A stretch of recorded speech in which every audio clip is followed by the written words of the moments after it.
Assalamualaikum warahmatullahi wabarakatuh. Yang terhormat Bapak Menteri Sandiaga Uno, Ibu Erna, Rektor UPN. Apa kabar Ibu? Sudah lama tidak bertemu. Bapak Warek, Dr. Antar Venus, Bapak Jaya Suprana yang luar biasa, saya sangat ingin bertemu. Bapak para narasumber, Pak Alex, Dr. Devi, Ibu moderator, kemudian para Ibu Yani, para sponsor, Prenadal yang luar biasa, KPI, ISKI tercinta, KIP Jawa Barat, dan Aspikom, serta seluruh hadirin yang hadir pada hari ini. Selamat dan tak lupa special thanks, honor, and happy untuk Prof. Dedi. Terima kasih atas kepercayaannya memberikan kehormatan besar untuk saya bisa membuat kata pengantar atas buku keren ini. Prof. Dedi adalah panutan dan inspiring persons. Luar biasa. Selamat ya Prof. Dedi. Oke. Prof. Dedi, Bapak Ibu, humor dan cerita, apalagi saat pandemi ini adalah energi berharga bagi dunia saat ini. Jadi buku ini pas banget. Nah, di dalam kata pengantar, saya mengelaborasi ada 4 hal yang akan saya sampaikan pada kesempatan ini secara singkat. Yang pertama, asumsinya manusia itu berdongeng kebenaran. Dan meskipun buku ini tuh banyak dongeng, banyak humor, buku ini tuh ilmiah banget loh. Kenapa demikian? Karena kita tahu, orang tahu tuh komunikasi, tapi nggak banyak yang bisa mendefinisikan dengan baik. Dan Fiske menjelaskan ada 2 pendekatan dalam studi komunikasi. Yang satu melihat komunikasi sebagai transmisi pesan, yang kedua melihat komunikasi sebagai produksi atau pertukaran makna. Nah, buku ini merupakan bagian dari transmisi pesan dalam bentuk simbol, kata, gambar untuk memperoleh efek yang dituju, kombinasi dari keduanya. Kalau kita merujuk pada David Berlo yang punya teori SMCR, dia bilang aspek emosional pesan dan proses komunikasi itu penting. Jadi seorang komunikator harus mikirin pesannya apa, kejelasan pesan, kapan berhenti, bagaimana ngomonginnya, memperhatikan sosial budaya, supaya pesannya mengesankan. Nah, cerita dan humor punya kecenderungan alami untuk membangun emosi yang kuat. Karena pendengarnya menjadi tertarik.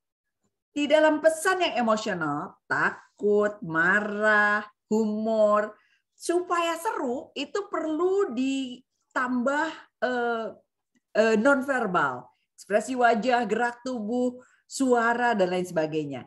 Nah, penjiwaan ini adalah proses kreatif membangun imajinasi, menjadi stimulus ide-ide, menularkan antusiasme, mendorong penjelajahan topik baru, dan ini diinspirasi dengan kuat di dalam buku ini. Teori dramatisme misalnya dari Kenneth Burke juga menggarisbawahi bahwa cara drama manusia dimainkan itu mengikuti tipe dan genre yang mudah dikenali seperti drama, komedi, musical, melodrama, dan lain sebagainya. Research lain yang terkait dengan tema fantasi dari Bells dan Boorman itu mengelaborasi bahwa lelucon, kisah, ritual, pengumpamaan, permainan kata itu dapat berfungsi mengurangi ketegangan kelompok. Jadi di dalam komunikasi kelompok ini sangat bermakna positif. Kemudian kalau kita lihat dari Jack Goody, ya, saya suka sekali antropolog ini mengatakan bahwa kelisanan itu nggak ajak, tidak konsisten dalam mengulangi narasi yang mantap dan baku. Makanya perlu ditulis. Jadi komunikasi ilmiah memanfaatkan tulisan. Pendekatan yang kedua dari 4 tersebut yang saya sampaikan adalah meskipun buku ini penuh dongeng dan humor, teori dalam buku ini tuh komunikatif, seru, bernas, crispy, dan juga apik. Nah, kalau kita lihat kompetensi komunikasi dari 4 hal ini yang disampaikan oleh Cannell dan Swain, itu semua dipadukan dalam kompetensi komunikatif di dalam buku ini. Buku ini juga istimewa karena mengalir lincah bahasanya, menyapa pendengar pembacanya dengan akrab, uraian ilmiahnya kokoh, mengikuti cerita dramatik, humornya juga segar, tanpa kehilangan relasi antara unsur-unsur konseptualnya.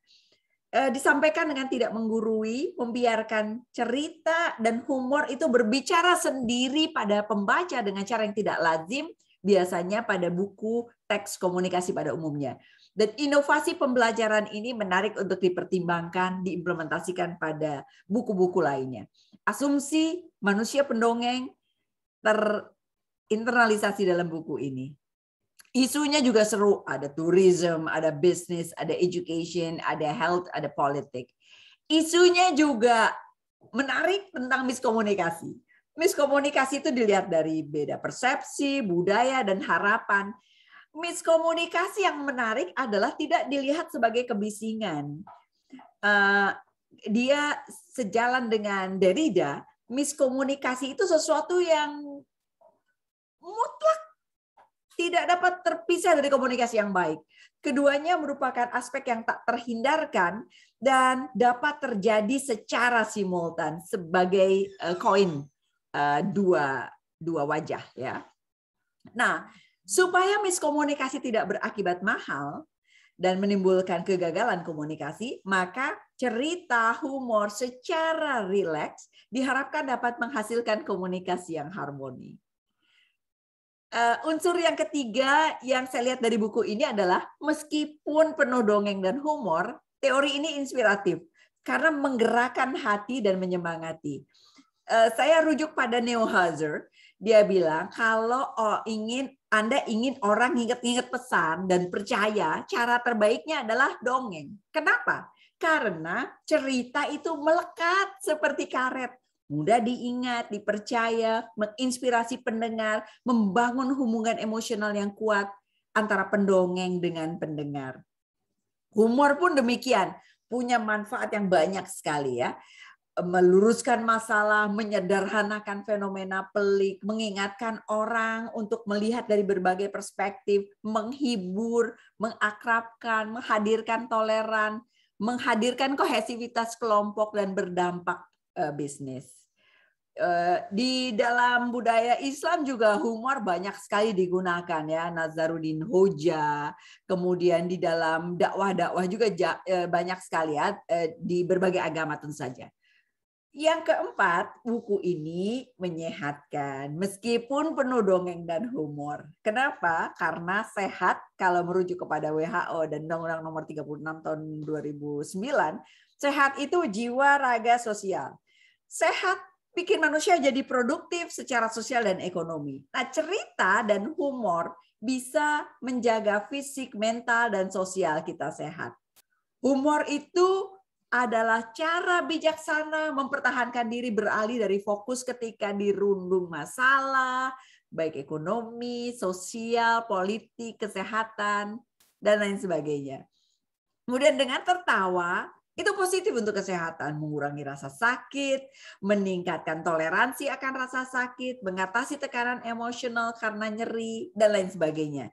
Dan humor itu ternyata dapat mengoptimalkan fungsi otak, menurunkan stres, menimbulkan kebahagiaan, dan lain sebagainya.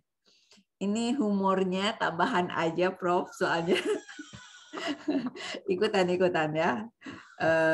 Quote ya dari tulisan orang lain. Nah, ini juga I like it. Why did this scarecrow get the Nobel Prize? Because he was outstanding in his field. Kesimpulannya, buku ini keren. Nah, terima kasih Prof. Dedi, dan senang sekali hari ini. Selamat Prof. Dedi dan Bapak Ibu semua. Terima kasih. Wassalamualaikum warahmatullahi wabarakatuh.